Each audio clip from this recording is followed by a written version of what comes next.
우리 옆에 계신 분들과 인사하도록 하겠습니다. 광림교회 잘 오셨습니다. 예수님의 오심을 기다립시다.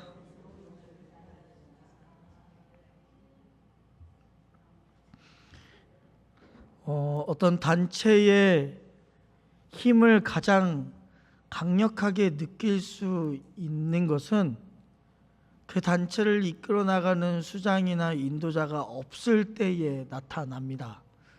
우리 할렐루야 찬양대 정말 대단하십니다. 네, 우리 지휘자님이 오늘 부재 중이신데도 불구하고 이렇게 아름다운 찬양을 해주셔서 정말 감사합니다. 오늘부터 예수님의 탄생을 기다리는 대림절이 시작되었습니다.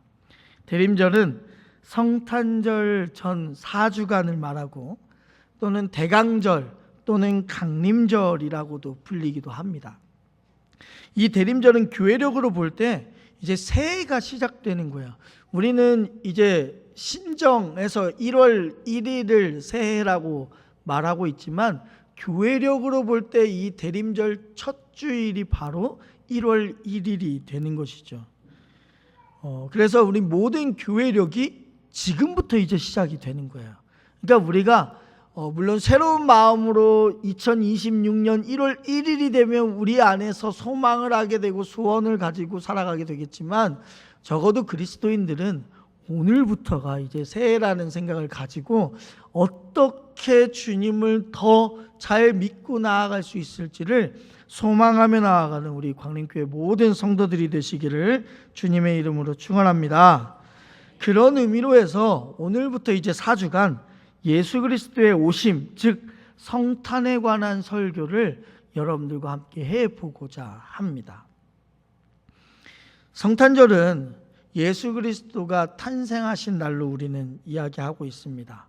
예수께서 우리를 죄에서 구원하시기 위해 우리에게 오심을 감사하는 날, 그날을 우리는 성탄절이라고 부릅니다. 성탄절을 영어로는 크리스마스라고 이야기를 하죠. 크리스마스는 이 크라이스트라고 하는 그리스도를 나타내는 영어 단어와 예배, 대중, 미사라는 뜻을 가지고 있는 마스를 합해서 만든 합성어입니다. 그래서 성탄절의 본질은 뭐냐? 그리스도를 예배하는 날이에요. 그 날이 바로 성탄절입니다. 그런데 우리가 요즘 TV나 인터넷을 살펴보면 SNS나 TV 프로그램 등 각종 매체를 살펴보았을 때 성탄절을 활용한 세일 광고나 특집 프로그램들은 참 많은데 그 가운데 어디에도 예수 그리스도의 탄생을 축하하는 메시지들은 보이지가 않습니다.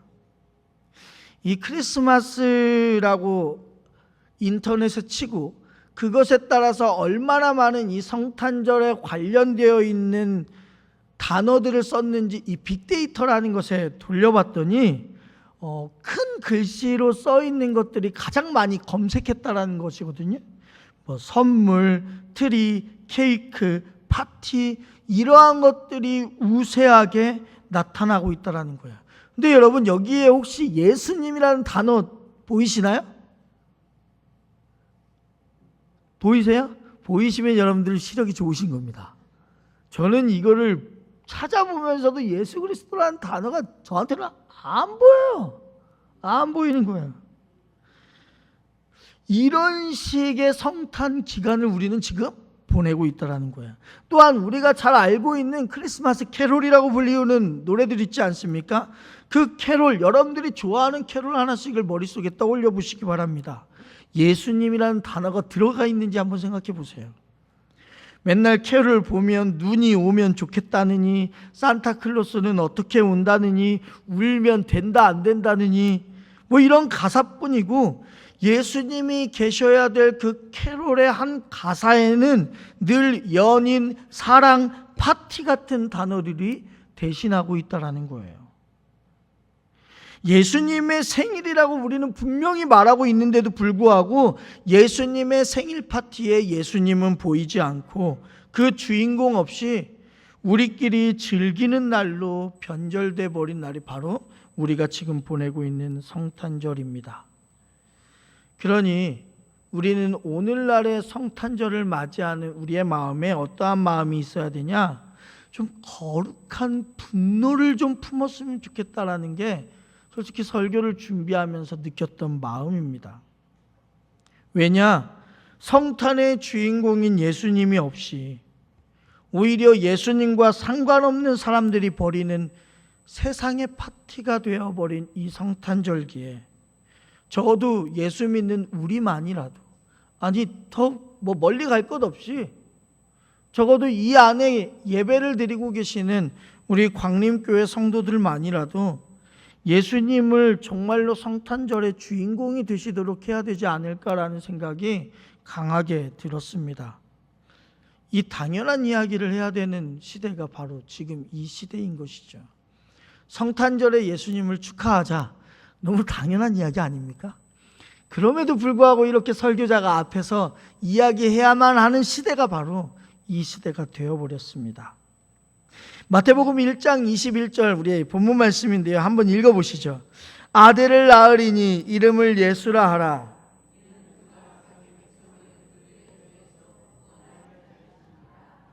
아멘. 예수님이 이 땅에 왜 오셨다고 되어 있어요?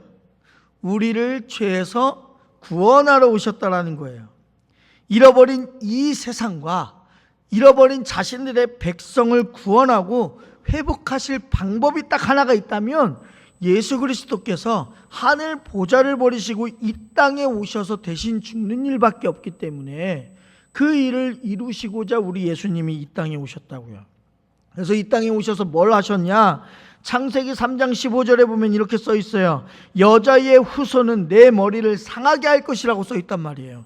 그 말씀 그대로 예수님은 동정녀 마리아를 통해서 나심으로 유일하게 아담의 원죄를 받지 않고 흠없는 화목제물로서 이 땅에 오셨고, 방금 말한 것처럼 사탄의 머리를 질밟듯이 죄와 사망을 밟고 흑암을 깨트리고 죄와 구속함에 죽음에 속박된 인간들을 구원하시고자 예수님께서 이 땅 가운데 오셨다는 거예요. 그러한 의미에서 오늘 이 시간에는 성탄절에 관련해서 하나하나씩 우리가 좀 살펴볼 필요가 있겠다라는 생각이 드는 거예요. 먼저는 성탄을 축하해요라는 말을 좀 살펴볼 필요가 있어요. 여러분들 화면에도 보이겠지만 성탄을 축하해요라는 말이 옳을까? 성탄을 감사해요라는 말이 옳을까? 한번 생각해 보신 적이 있으신가요? 우리는 아무래도 생각해 보신 적이 없기 때문에 이 말을 그냥 아무 느낌 없이 사용을 하고 있습니다. 물론 성탄이라는 것이 예수님의 탄생을 말하는 거잖아요. 생일을 축하하는 일은 당연합니다. 그런데 한번 그 속뜻을 살펴보자고요. 잃어버린 하나님의 백성들을 구원하고 되찾기 위해 예수님이 이 땅에 오신 거잖아요. 그렇죠? 그러면 우리에게는 축하할 일이죠. 그렇죠? 아니 예수님께서 우리를 생명을 살리시고자 오신 것은 우리끼리는 물론 축하할 일이에요. 하지만 예수님께는 과연 축하할 일일까? 라는 생각이 들더라고요. 인간의 몸을 입고 낮고 천한 이 땅에 오셔서 묵묵히 십자가의 길을 가시는 예수님을 향해서 우리는 예수님 오셔서 축하드려요 라고 말할 수 있을까? 오히려 저는 축하가 아니라 감사드려야 되는 게 마땅하다고 생각을 하는 거예요. 그런데 사람들은요, 예수님 축하해요 라고 하고 심지어 서로 성탄을 축하한다고 인사를 하고 있는 우리의 현실입니다. 저는 우리부터 조금 달라져야 될 필요가 있어요. 뭐가 옳고 그르고를 따지자라는 이야기가 아니에요. 우리가 이 성탄의 뜻을 다시 한번 제대로 되돌아보자라는 이야기예요. 그래서 성탄은요, 축하가 아닌 감사해야 되는 날로 여러분들이 생각해 주셨으면 좋겠습니다.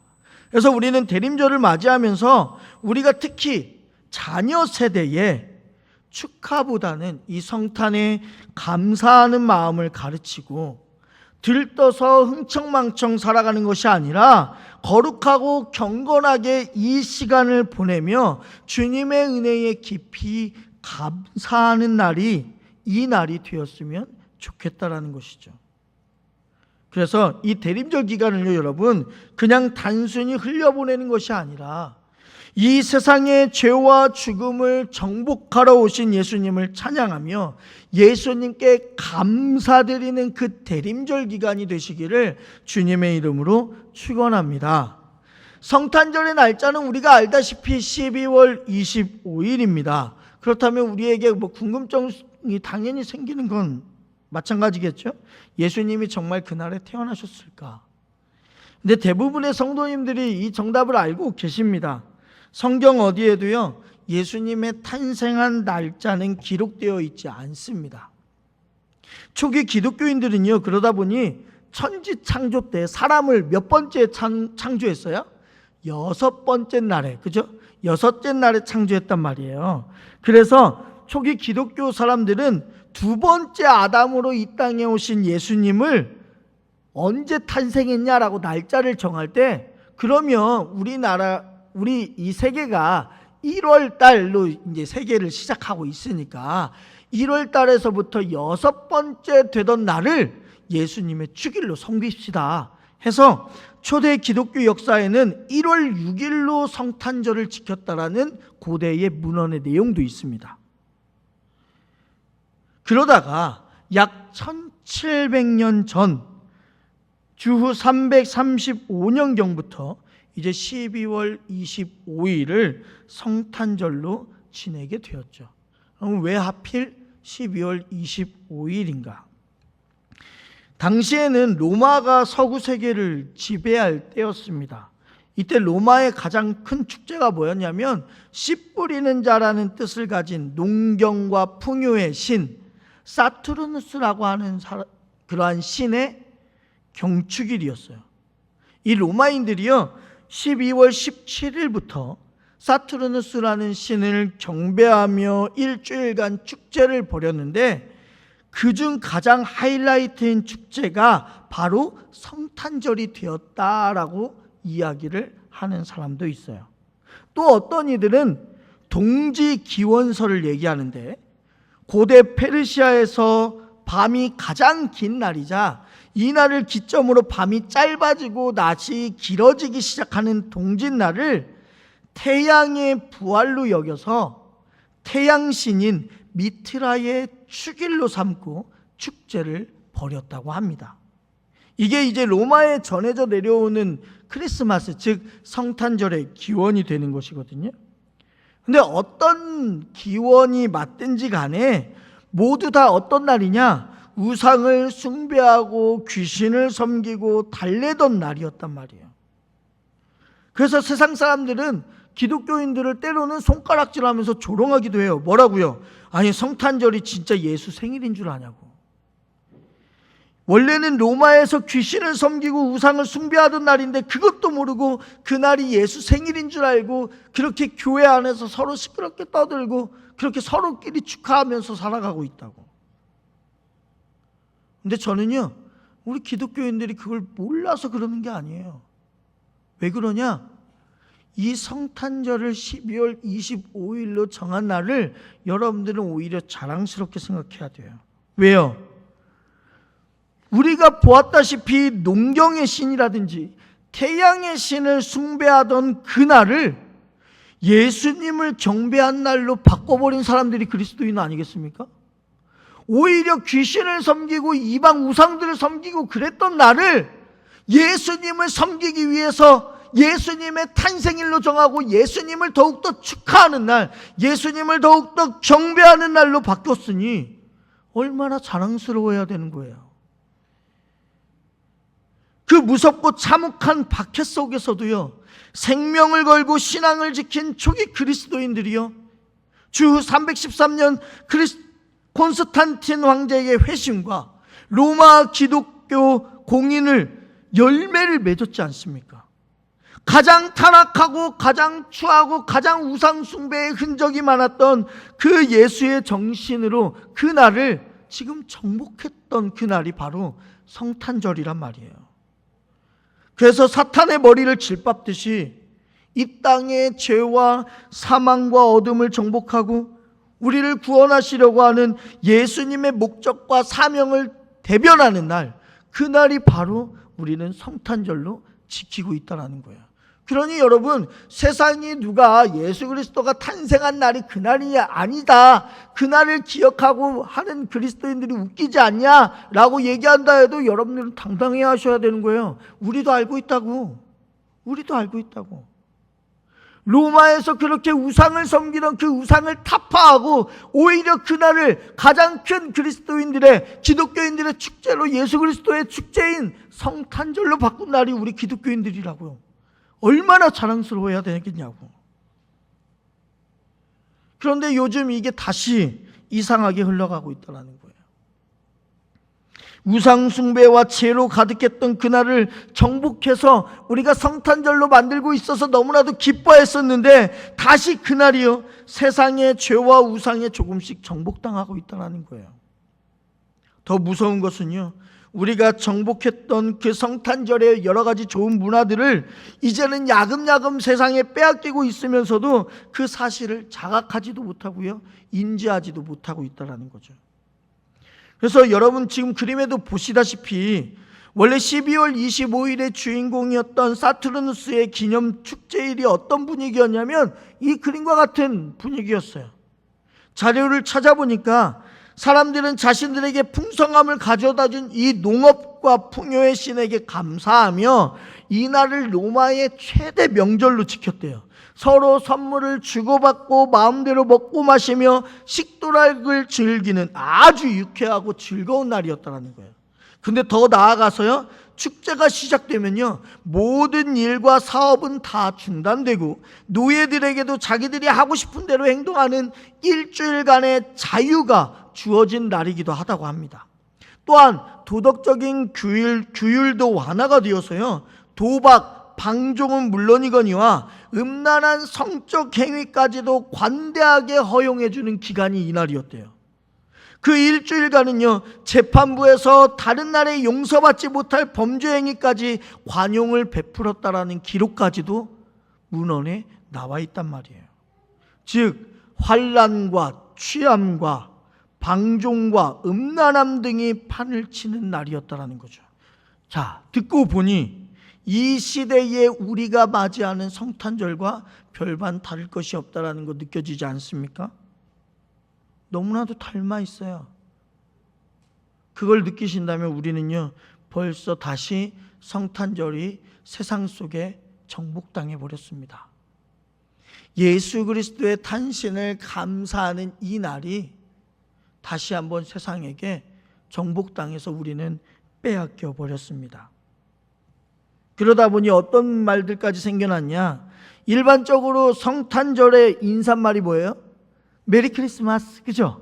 메리 크리스마스인데, 메리가 이제 기뻐하다라는 뜻을 가지고 있는 단어 아니겠습니까? 그래서 이걸 풀어서 얘기하면 기뻐하며 예수님을 예배합시다라는 말은 인사말이란 말이에요. 그런데 이 메리 크리스마스라는 말조차 점차 사라지고 있습니다. 왜 그러냐? 반기독교 세력에서요, 들고 일어나는 거예요. 메리 크리스마스 하다 보니까 크리스마스에 예수라는 단어가, 크라이스트라는 단어가 들어가 있으니까 그걸 바꿔버린 것이죠. 어떻게 해요? 해피 홀리데이라는 이름으로 바꿔버리는 거예요. 그래서 우리나라도 이렇게 해피 홀리데이로 쓰는 관공서가 생겨버렸어요. 이게 지금 2025년 거거든요. 이런 말로 대체되고 있게 돼버린 것입니다. 크리스마스 트리 이쁘지 않습니까? 우리 크리스마스 트리에 대한 유래도 좀 살펴볼 필요가 있는데, 이 유럽의 숲지대에서 살던 게르만족이나 바이킹들이 가지고 있던 숭배 사상에서 비롯된 게 이 트리거든요.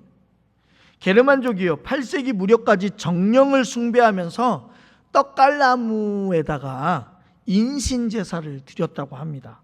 사람을 죽여서 그 떡갈나무 밑에다가 그 피를 쏟는 그러한 인신제사를 드렸대요.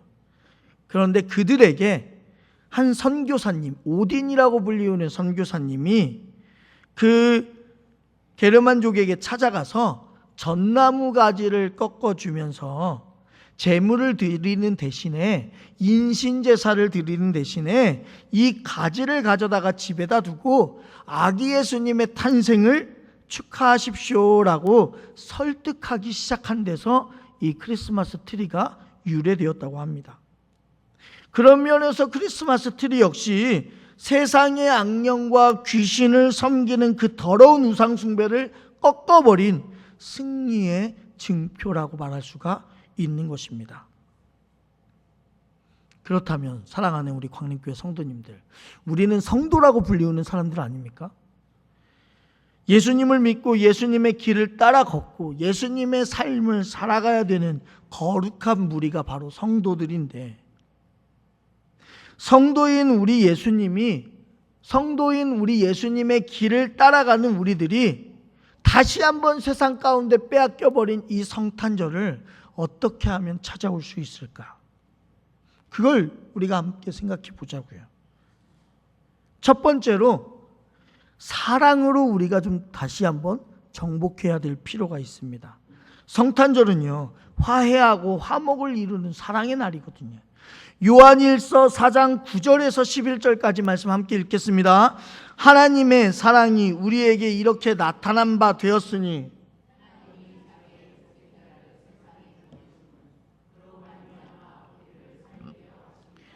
사랑은 여기 있으니 우리가 하나님을 사랑한 것이 아니요 하나님이 우리를 사랑하사 우리 죄를 속하기 위하여 화목제물로 그 아들을 보내셨음이라. 사랑하는 자들아, 하나님이 이같이 우리를 사랑하셨은즉 우리도 서로 사랑하는 것이 마땅하도다. 아멘. 우리가 하나님께 어떠한 노력이나 행위로 사랑을 보여드린 것이 아니라 하나님께서 그저 우리를 사랑해 주셔서 독생자 예수님을 화목제물로 세상에 보내어 우리 죄를 위해서 죽게 하셨다는 거예요. 그렇게 해서 죄와 사망을 이기셨고 사탄의 권세를 꺾으심으로 그 사랑을 우리에게 나타내 주시고 보여주셨다는 것이죠. 그러니 그 사랑을 받아서 누리고 있는 우리는 육체적인 쾌락과 정욕의 사랑이 아니라 하나님의 사랑을 이웃에게, 세상 사람들에게 널리 보여줄 수 있는 사랑으로 다시 그 사랑을 보여줄 필요가 있다라는 거예요. 우리는 하나님께 큰 사랑의 빚을 진 사람들 아니겠습니까? 그런데 그 사랑의 원금을 여러분들이 갚을 수 있겠냐고요. 그 사랑의 원금은 우리는 죽어도 못 갚아요. 아이고, 죽어도 못 갚아요. 그러면 적어도 제 생각에는 그 사랑의 이자라도 갚아야 될 거 아니겠어요? 그렇죠? 그 사랑의 이자를 갚는 방법은 내 주변 사람들과 이웃에게 갚아야 된다는 거예요. 왜요? 예수님 말씀하셨잖아요. 지극히 작은 자들에게 한 것이 바로 나에게 한 것이다라고 하시면서 예수님께 하시는 방법이 우리에게 무엇인지 알려주셨단 말이에요. 내 가족과 주변 사람들, 또 고마운들 뿐만 아니라 내가 소홀히 여겼던 이들, 소외되고 힘들고 어려운 이웃들에게 예수님처럼 그 사랑을 전할 수 있는 우리가 되어야 되지 않겠냐라는 거예요. 그래서 제가 익산에 있었을 때, 익산에 있는 교회에서는요, 성탄 선물들을 성도들끼리 나누는 대신에 뭘 했냐면 구역별로 성탄 선물 나눌 것들을 가지고 와서 구역별로 박스를 만듭니다. 큰 박스 하나씩.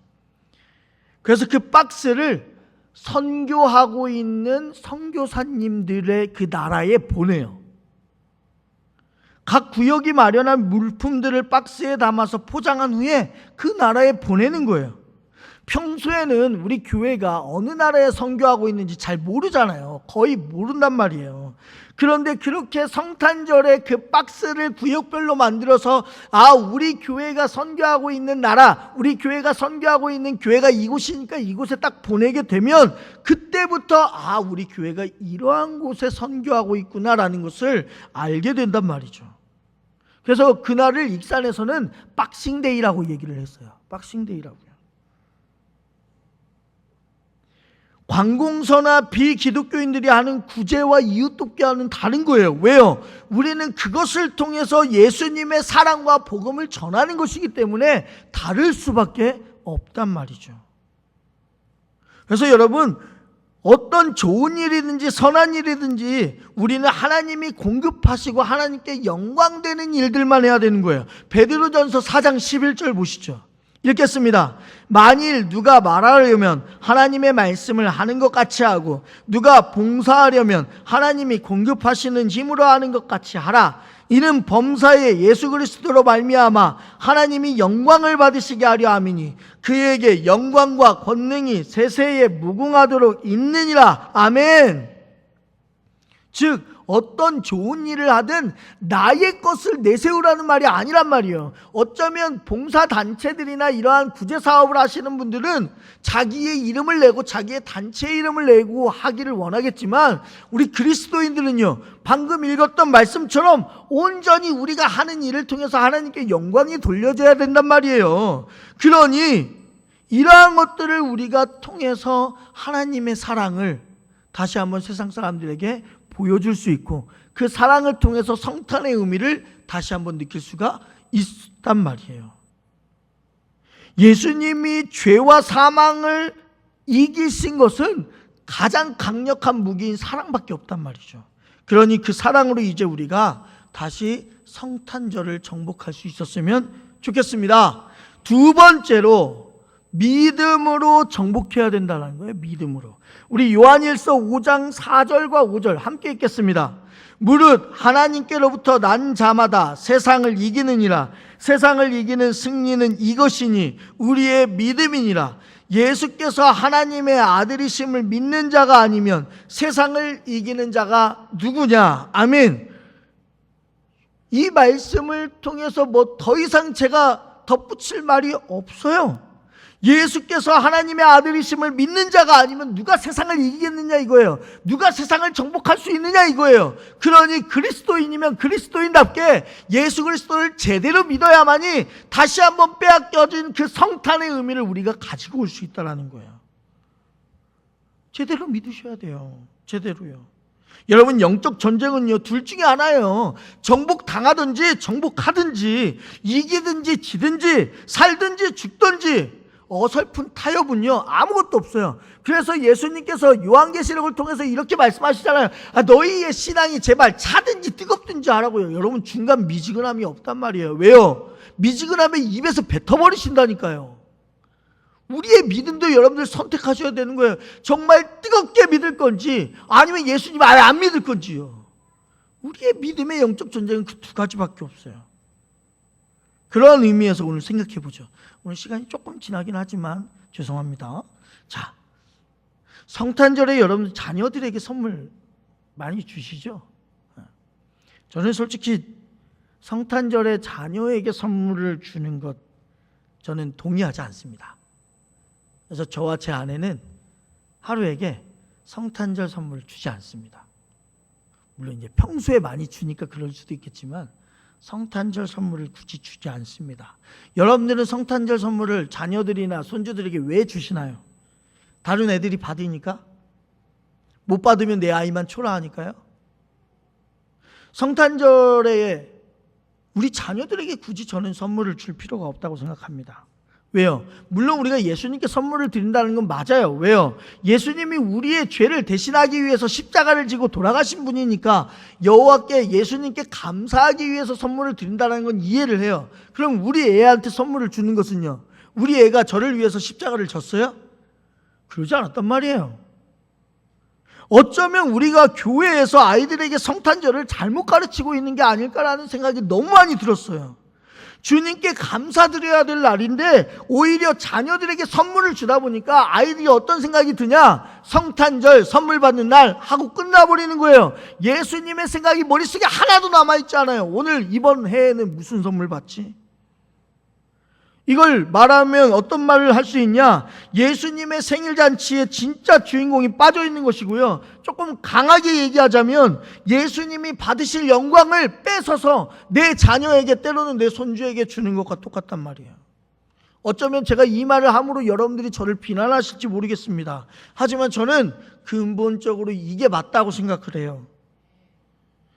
여러분, 성탄절에 그러면 자녀들에게 선물 사주려고 했던 마음을 어디에다 갖다 놔야 하냐? 예수님의 은혜에 감사하라니까요. 예수님의 은혜에. 그래서 예수님께 은혜에 감사하며 예수님께 드릴 것을 여러분들이 손주들의 이름으로든지 아니면 여러분들의 자녀들의 이름으로든지 드려야 될 거 아니겠어요? 성탄절의 주인공을 자녀들에게 제대로 알려주자고요. 제대로. 성탄절의 주인공은 내가 선물 받고 기뻐하는 게 아니잖아요. 예수님께 감사드릴 마음이 있다면 진정으로 여러분들의 자녀들의, 여러분들의 손주들의 이름으로 하나님께 감사드릴 방법을 찾으셔야 돼요. 그래서 저는 여러분들에게 감히 이렇게 제안하고 싶은 거예요. 첫 번째로는 우리 성탄 감사원금 드리잖아요. 그러면 그걸 여러분들의 이름으로만 드리는 것이 아니라 온전히 여러분들의 자녀들이나 여러분들의 손주들의 이름으로 드리십시오. 솔직히 오해하지는 말아주세요. 우리 교회 헌금이 부족해서, 우리 교회 예산이 부족해서 우리 목사님이 그렇게 얘기하시나 보다. 절대 그러지 않아요. 여러분들에게 제가 성탄 감사헌금 더 많이 내십시오 한다고 해서 제 월급이 올라가겠습니까? 그렇지 않아요. 그런 건 전 아무 상관없어요. 감사하는 마음을 보이시라고요. 두 번째로는요, 여러분들이 다른 이에게 예수님을 감사할 수 있는 방법을 강구하셨으면 좋겠어요. 예를 들면 이런 거예요. 화면 한번 보여주시겠어요? 저와 제 아내는 2년 전 성탄절에 그러한 마음가짐을 가졌습니다. 우리가 성탄절에 예수님께 감사드릴 수 있는 방법이 뭘까? 우리 해외에 있는 한 아이를 결혼을 하자. 그래서 그때부터 한 아이를 결혼해서 늘 매달 이렇게 나가면서 그 아이를 키우고 있습니다. 여러분들도 이야기를 들으니까 월드비전을 통해서 지금 해외에 결혼 아이를 후원하고 있는 사람들이 있는 걸로 알고 있어요. 그리고 우리 교회 사무실에 보니까 월드비전 이 마크가 우리 사무실에도 고스란히 있더라고요. 그래서 제가 월드비전에 전화를 해봤어요. 우리 광림교회가 혹시 월드비전 언제 이렇게 했습니까? 했더니 거기 직원 한 분이 지금 10년 이상 있는 분인데 저 있을 때는 하지 않았던 것 같습니다 라고 하시더라고요. 그러니까 그 이전이었던 것 같아요. 그 이전. 그래서 저는 여러분들이 다시 한번 좀 결단했으면 좋겠습니다. 제가 12월 21일 그날이 주일이거든요. 그 주일에 월드비전 해외 아동 결혼을 할 수 있는 신청서를 뒤에다 갖다 놓을 겁니다. 그래서 여러분들 마음에 감동이 오신다면 여러분들이 어떤 예수님께 감사하여 드릴 것을 나름대로 찾으시면 되는데 마땅히 찾지 못하고 계신다면 이 아이들을 후원하는 일에 함께 해주시면 어떨까라는 생각이 드는 거예요. 그래서 예수님께 생일 선물을 이렇게 드리시자고요. 그러한 의미가 우리에게 있어서 예수님께 감사하면서 우리 자녀들이 선물을 기대하는 것이 아니라 자기 손으로 예물을 드리는 날, 자기 손으로 다른 아이를 살릴 수 있는 날, 다른 손으로 다른 이들에게 하나님을 알리는 날이 되었으면 좋겠습니다. 그래서 성탄절 우리가 천국을 소망하며 이 땅을 밟고 살아갈 수 있는 모든 행복과 소망이 되는 날, 그래서 그 기쁨을 주인공 되시는 예수님에게만 돌려드리고 우리끼리 선물 주고받고 하는 날이 아니라 주님께 감사를 드리는 그 날이 되시기를 주님의 이름으로 축원합니다. 기도하겠습니다. 사랑의 주님, 대림절을 맞이하고 있습니다. 이 대림절 기간에 우리가 이제 성탄에 대해서 하나하나 알아볼 예정입니다. 성탄에 대해서 알아보면서 성탄의 의미를 우리가 세상 가운데 많이 빼앗긴 것 같습니다. 이 빼앗긴 것을 다시 한번 찾아오길 원하오니 주님을 사랑하는 그 사랑과 예수 그리스도를 믿는 그 믿음으로 다시 한번 성탄절을 찾아올 수 있도록 인도해 주시고 성탄절의 의미를 누구보다도 가장 많이 알아 예수 그리스도께 감사하는 날로 섬길 수 있는 우리 성도들이 될 수 있도록 인도하여 주시옵소서. 예수님의 이름으로 기도드립니다. 아멘.